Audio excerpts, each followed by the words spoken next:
Welcome to the Ipsos Politics Talk podcast. My name is Keiran and Pedley. Well, it's been a busy week at Ipsos Towers with our record-breaking poll this week showing the Conservatives on 20%. But we also had the small matter of the budget yesterday. We're recording this on Thursday. And so to go through some of the numbers and some of the wider context of that budget and to explore where it may take the political situation in election year, I'm joined by my colleagues Holly.day and Cameron.Garrett. Welcome to you both. Hi, Keiran, nice to have you back after you've been chilling out with some competitor podcasts I've seen. Nowhere near as big as this illustrious podcast, Cameron. But it's been a busy week with the record-breaking poll. I've seen Holly's face on LinkedIn whenever I switch it on. It seems to be at the top of the feed all the time based on various people liking it. So, no, it's been a busy week. But obviously, we had the record-breaking poll at the start of the week. For those that don't know, obviously, Conservatives on 20 points, as I've said. Lots of attention on that, but things quickly move towards the budget. So, Holly, what did you make of some of what we saw yesterday? There's nothing like a budget to bring us back together. It's nice to be back. A few headlines. I don't know what to call them headlines, because when the entire thing is kind of briefed / leaked / fully released, although not for the 2 hours that it took him to read it out, there's not that many things to pick up on, although a few of the headlines relate to tax, didn't they? So we had national insurance coming down again, another 2p, as it did in November. The classic fuel duty freeze that I think has been happening since about 2009, so that one's a bit of a given. Alcohol freeze as well. The child benefit threshold was rising. I think that's going to be an interesting one to keep an eye on, because that was one that I don't think was necessarily trailed, that raised a few eyebrows. Household cost of living support extended for another 6 months. Seems like a bit of a temporary fix, maybe a sticking plaster, but nonetheless it's been extended. And the ISA allowance extended as well, so people can save an extra £5,000 in the UK. So a few things given away by the Chancellor. Where he's going to get that money from, he gave us a few clues. So a vape tax, scrapping the relief on holiday homes, which got a few laughs for the digs he was aiming at the opposition benches. Air passenger duty for business class flights has gone up as well, so it's going to be a bit more expensive to fly first class. I think the big one, though, was the reform to non-dom status, and that's obviously something that the Labour Party have been talking about for quite a while now. The Conservatives have taken that, which potentially leaves Labour in a bit of an economic hole, I guess, for when they're responding to it, don't you think? Yeah, because they'd kind of been using that to set up some of their spending, which they want to do if they were to win the next election. And Rachel Reeves doesn't want to do anything uncosted. So she's kind of going to be in a hole trying to find where she's going to find that money from for if they want to increase public spending if they were to win. And I think that's probably, they've kind of set a trap for Labour there, basically. A bit of politicking. Well, it's mainly a trap, of course, because Labour don't want to reverse the tax cut. Yeah. So, Labour could just say, well, we're going to put the taxes, national insurance back up again, and that's how then we're the going to do Conservatives can say Labour are going to raise your taxes. Which, of course, is the argument they want to have in the election year. So, they're going to have to find that money somewhere else, aren't they? Yeah, essentially. So, I think Wes Streeting said that Rachel Reeves is a chess player, so she's already 3 steps ahead without saying where giving any answer. So some nice spin there. But I think it's been interesting from the media reaction to the budget. It's kind of been a bit of lack of enthusiasm towards it. There's not been your traditional reaction from the media where they're all kind of happy about. Remember George Osborne, they had him like slaying the dragon or something after a budget. There's been none of that this time, and I think it kind of reflects where public mood is at towards Jeremy Hunt. Our polling earlier this week had just 22% satisfied with the job he's doing, which bar Kwasi Kwarteng, who hit 12%, that would have been the lowest since Ken Clarke in 94. So the public aren't particularly infused by Jeremy Hunt in the first place. My suspicion is this is less about Jeremy Hunt and more about the Conservative Party. We know that sort of at back end of last year, I think it was 68%, I think it was, said that the Conservatives are doing a bad job or have done a bad job managing the economy. So I think that a lot of that feeds through to his ratings. And also when Rachel Reeves is preferred as the most capable Chancellor as well, isn't she? By a decent margin. I think, is it 14 points? 15 points. So, and when you actually ask people to spontaneously sort of name different sort of shadow cabinet ministers. I mean, she's one of the ones they do name, but she's not that well known either. So I think that there's a sort of element of Labour being more trusted on the economy, and that sort of feeds through to some of these numbers too. Yeah, I tweeted out yesterday about how Rachel Reeves had the 15-point lead, and then Jeremy Hunt was on the same figure as kind of John McDonnell was. And someone actually tweeted back and said, well, Rachel Reeves is on the same figures that Ed Balls were. Like, she's not necessarily winning them over. It's kind of Tory weakness there. I think what struck me from the budget is just some of the noises coming out in the coverage this morning. So there's a lot of sort of think tanks or different banks, like Citigroup had a response out today, effectively querying the numbers longer term. And I think this is something that many commentators, we had Torsten Bell on the podcast a couple of weeks ago, he's been banging this drum for a while that, okay, you can make these sorts of announcements, but it's all a little bit of a fiction because the spending cuts that are penciled in aren't really sustainable, and a lot of ministers don't think they're deliverable anyway. So that view was out there, but it didn't feel very widespread.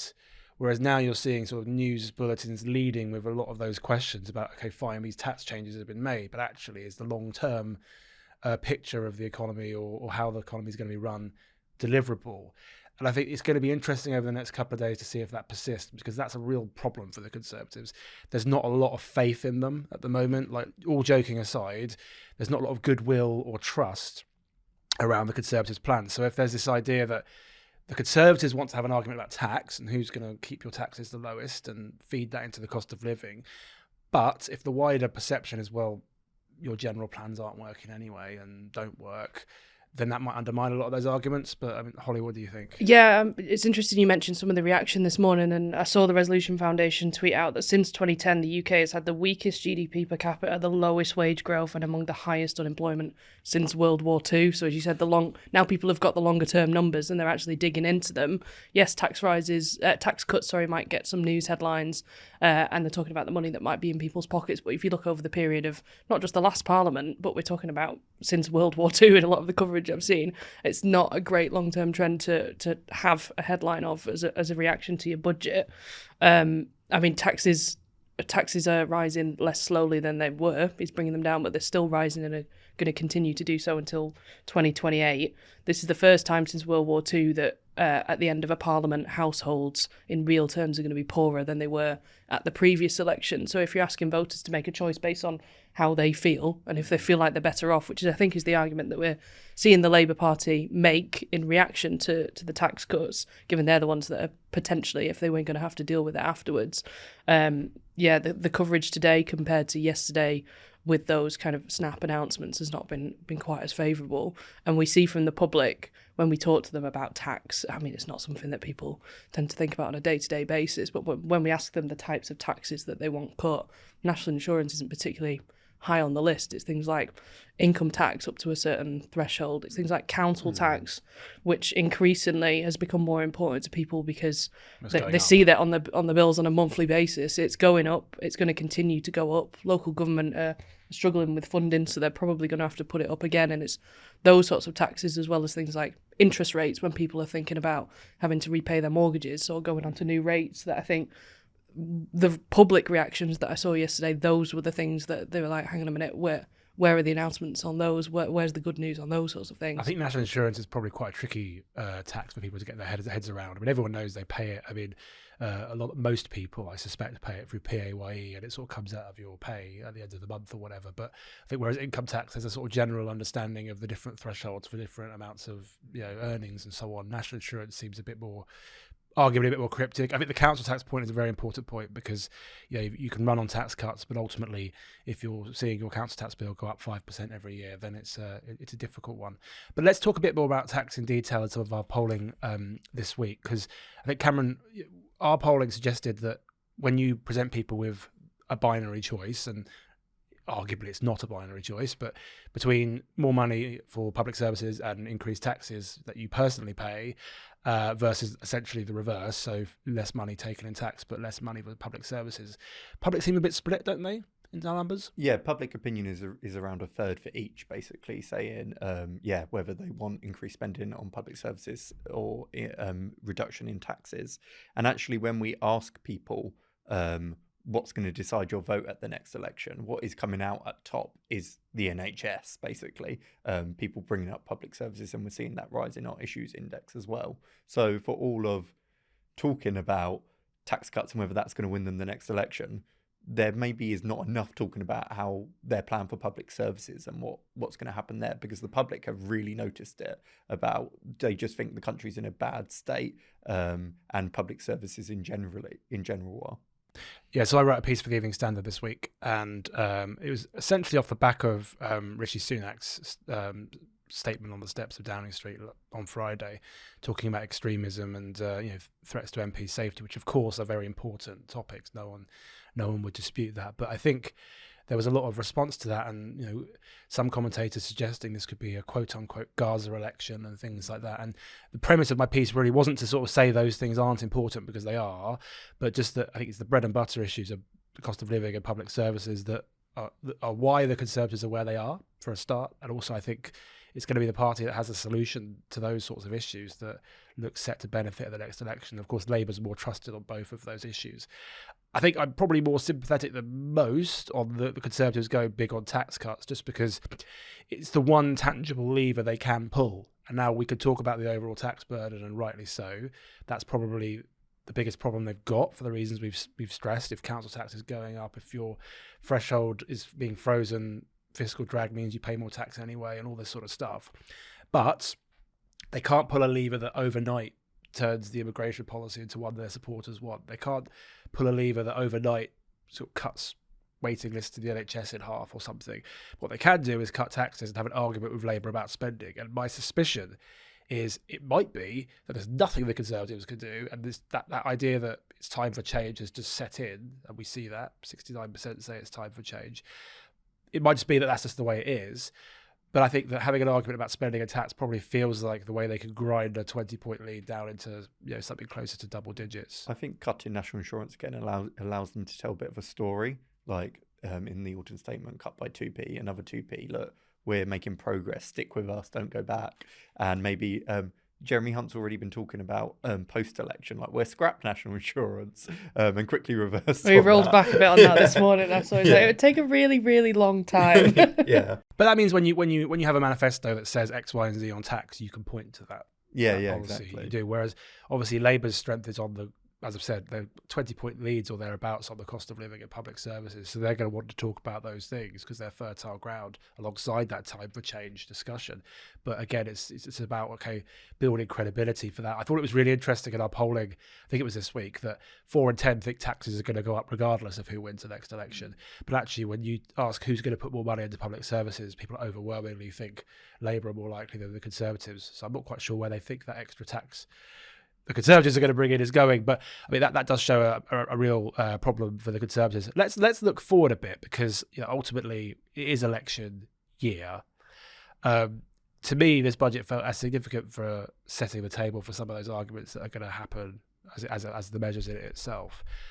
Where do we go from here, Holly? Do you think? What next? It's tricky, isn't it? Because the economic situation at the moment, either party, whoever was in power, would struggle looking ahead to the next election, given the giveaways that we've seen in this particular budget. Whoever is in power following that next election is, I think, inevitably going to have to, they're going to have to find some money from somewhere, right? So that's either going to mean raising taxes, cutting public expenditure. Neither of those are probably things that you want to do just as you enter office. The problem they've got is that narrative is set in, I think, in the public mindset that the economy is just in a really bad state. I mean, at the moment we're polling 78% telling us that the economy is in a poor state.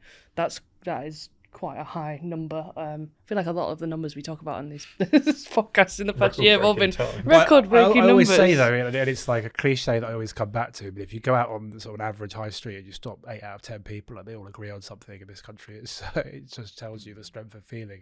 I mean, I used to say that about the vaccine rollout because that was something that was overwhelmingly seen as going well, but it's rare that you get a consensus like that. And so I think the fact that there is this overwhelming negativity is important. It's also a tricky one for Keir Starmer and Labour, I think, a little bit. Not in terms of winning the next election necessarily, but just how do you approach that election and the immediate aftermath? Do you try and inject some hope for the future that's going to inspire people around, you don't want to raise expectations too high. A vision, yeah, but you also want to get people expectation out to vote. management. But you want to get people out to vote at the same time, right? So you've got to have this. I think you've got to have this kind of.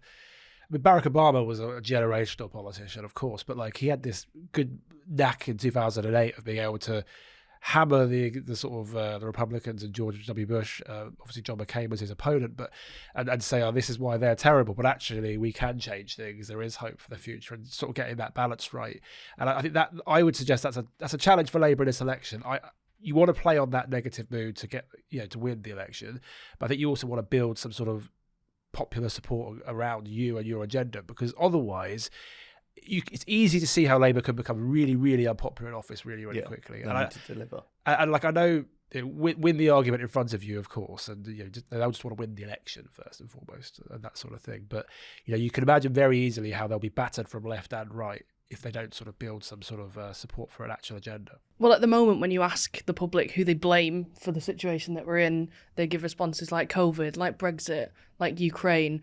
They also, a significant proportion, I think a majority, blame the last 14 years of Conservative government, Liz Truss and Kwasi Kwarteng specifically, and Rishi Sunak and Jeremy Hunt specifically. If Labour then come into office, if those things are all still in existence, they're going to be the ones responsible, so they're going to start to probably appear on the list if they don't turn it around quite quickly.